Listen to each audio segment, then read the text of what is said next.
மாமா உனக்கு என்ன பிரச்சனை யூடியூப் வச்சிருந்தா? நீ பண்றதுக்கெல்லாம் ஒரு அர்த்தமே இல்லடா. அர்த்தம் இல்லையா? எதுக்கே நீங்க டெய்லி என் வீடியோ பாக்குறீங்க?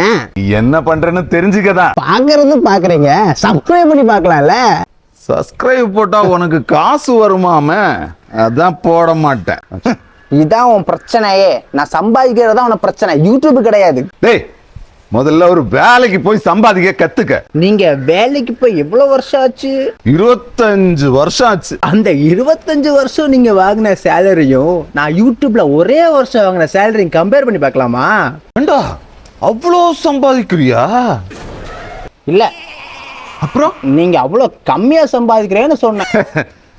டேய், பார்த்து பேசு. நீங்க முதல்ல உங்க வயசை பார்த்து பேசுங்க மாமா. என்ன வயசு எனக்கு? அட்வைஸ் கேட்குற வயசை தாண்டி அட்வைஸ் வாங்குற வயசுக்கு வந்துட்டீங்க. நான் உங்ககிட்ட அட்வைஸ் வாங்கணுமா? நான் உங்ககிட்ட அட்வைஸ் வாங்குறேன்ல, உங்களுக்கு என்ன பார்த்தா மட்டும் டென்ஷன் ஆகுதோ? வாழ்க்கையில உழைக்காம இருந்தா என்ன ஆகும்னு தெரியுது. எனக்கும் உங்களை பார்த்தா ஒரு விஷயம் புரியுது. என்ன? உழைச்சாலும் சிலவங்களுக்கு அறிவு வராதான். டேய், என்ன மாமா? கேமரா ஆஃப் பண்ணு. கேமரா ஆஃப் பண்ணு.